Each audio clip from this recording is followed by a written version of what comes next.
आज हम बात करने वाले हैं पब्लिक इंटरेस्ट लिटिगेशन की। रिसेंटली ये न्यूज़ में रहा है क्योंकि सुप्रीम कोर्ट ने एक पीआईएल पे स्ट्रांगली ऑब्जेक्ट किया है और उस पे इम्पोज की है पेनल्टी। नाउ हम जानते हैं कि पीआईएल क्या होती है। PIL is an American concept जो अमेरिका से बोरो किया है हमने। दूसरी चीज़, इसकी स्टार्टिंग अगर हम देखते हैं तो 90s 80s में हुई थी। पहला केस जिसमें इसका ज़िक्र हुआ था वो 1979 में हुआ था, हुसैन आरा खातून केस, जिसमें प्रिजनर रिलीज़ के लिए हेबियस कॉर्पस की अपील की गई थी। दूसरा केस जिसमें ये जहाँ से इम्प्लीमेंटेशन ऑफ पीआईएल या फिर बोल सकते हैं कि हम trend of PIL started actually was in 1891। It was SP Gupta case and इस केस को लीड किया था जस्टिस पीएन भगवती ने। इसीलिए इनको बोला जाता है father of PIL in India. Now PIL एक तरह का यूज है, that is any person who even do not have a local स्टैंडाई। Local स्टैंडाई का मतलब होता है जिसका उस केस के साथ कोई डायरेक्ट कनेक्शन ना भी हो, वो भी पब्लिक गुड के लिए, ग्रेटर पब्लिक गुड के लिए अप्लाई कर सकता है इन द कोर्ट, और वी कैन से कि अपील कर सकता है कोर्ट पे। तो इसी को हम पीआईएल कहते हैं। सेकेंड चीज़ अगर हम देखें कि इसका सोर्स हमारे इंडिया में इंडियन कॉन्स्टिट्यूशन में मिलता है, that is from the article 39A। We can say that और जगह भी हमारे सोशलिस्ट प्रिंसिपल्स हैं जहाँ पे ये चीज़ हमको बार बार हमने देखते हैं या सुनते हैं, जिससे डिराइव किया जा सकता है। ये जो हमारे पास पीआईएल का कॉन्सेप्ट इंडिया में है, it is applicable on both public and private law matters. पहले ये नहीं था, but with the due cases that were coming out in the recent judgement, Supreme Court has made it available for both public and as well as private matters. Now there are also possibility that we can file PIL in the high court as well as supreme court.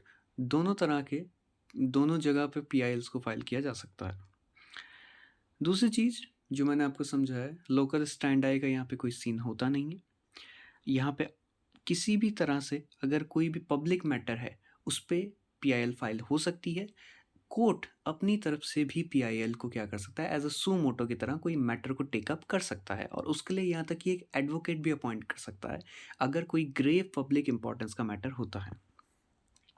बहुत सारे यहाँ पे matters पहले हुए हैं, ऐसे cases जहाँ पे सो मोटो लिया गया है कोर्ट के द्वारा भी। और ये भी बोला गया है, जैसे कि एक फेमस केस था देवकाला कंसल्टेंसी सर्विस केस, जिसमें ये चीज़ आई थी सामने, that private interest case can also be treated as public interest case. So ये एक थोड़ा नया कॉन्सेप्ट है जो कि इवॉल्विंग है, हम बोल सकते हैं कि टाइम के साथ चेंज हो रहा है। कुछ इश्यूज़ हैं पीआईएल के साथ जो कि कैजुअली उसके मिसयूज़ के वजह से आते हैं, उसको हम देखेंगे। पहला है abuse of the process of law. तो यहाँ पे हमने देखा है कि बहुत ही फ्रिवलेस चीज़ों के लिए क्या किया जाता है, पीआईएल फाइल कर दी जाती है, बहुत ही यूज़लेस चीज़ों के लिए। जैसे कि प्याज के दाम बढ़ गए तो उसके लिए पीआईएल हो गई, रेलवे फेयर्स बढ़ गए तो उसके लिए पीआईएल हो गई। So that's time consuming. Second, encroachment of judicial time, obviously ये बहुत ज़्यादा टाइम लेता है। Third, stalling of development activities. बहुत जगह देखा गया है कि डेवलपमेंट प्रोजेक्ट्स को रोकने के लिए, स्टे लगाने के लिए पीआईएल फाइल कर दी जाती है, और उससे बहुत ज़्यादा नुकसान होता है। इवन द कॉस्ट इंक्रीजेस और फाइनेंस में दिक्कत आती है बड़े प्रोजेक्ट्स में। नेक्स्ट चीज़ अगर हम बात करते हैं, that is violate the separation of power. कई जगह देखा गया है कि due to the appeals of PIL there is a matter of, हम देखा है कि जुडिशियल ओवररीच हो रही है। जुडिशियल ओवररीच हमने पिछले वीडियो में भी सुना था। दैट इज़, जो काम जुडिशरी का नहीं है उसको जुडिशरी करे, so that is known as judicial overreach. Usually executive के काम में हम देख रहे हैं कि जुडिशरी का इंटरफेरेंस हो जाता है कई बार for the public good. Like for example हमने देखा कि ban on the liquor sale on the highway, it's not a work of judiciary, ये काम एग्जीक्यूटिव का है, लेकिन जुडिशरी ने गाइडलाइंस प्रोवाइड करी हैं। अब अगर हम देखें कि ये फ्रिवलेस जो एप्लीकेशंस आ रही हैं इनको कैसे डील कर सकते हैं, या फिर जो इश्यूज़ हैं पीआईएल में कैसे डील कर सकते हैं, तो सबसे पहला है कि सुप्रीम कोर्ट ने गाइडलाइंस दी हैं कि आखिर किस तरह से हम चेक करें कि कौन सी पीआईएल को टेकअप किया जाए और किन पीआईएल्स को पहले ही डिसरिगार्ड किया जाए। तो पहला है कि हम यहाँ पे देखेंगे verifying the credential of petitioner, कि जिसने वो अपील की है उसके क्रेडेंशियल्स को देखना चाहिए कि किसने करी है, क्या उसका कोई पहले से रिकॉर्ड रहा है इस तरह की फ्रिवलेस पीआईएल फाइल करने का या नहीं। दूसरा, checking the correctness, also we have to see कि what is the content of the PIL. Third thing we can also see require that if this matter requires in urgency और not.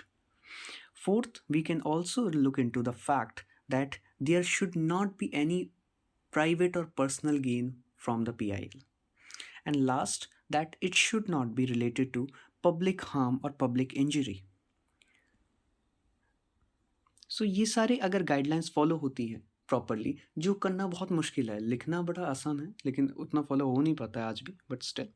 Second is adhering to the doctrine of separation of power, judicial overreach को रोकना और judicial activism को बोल सकते हैं कि उसको काउंटर करने के लिए एक हम यूज़ करते हैं word that is known as judicial restraint.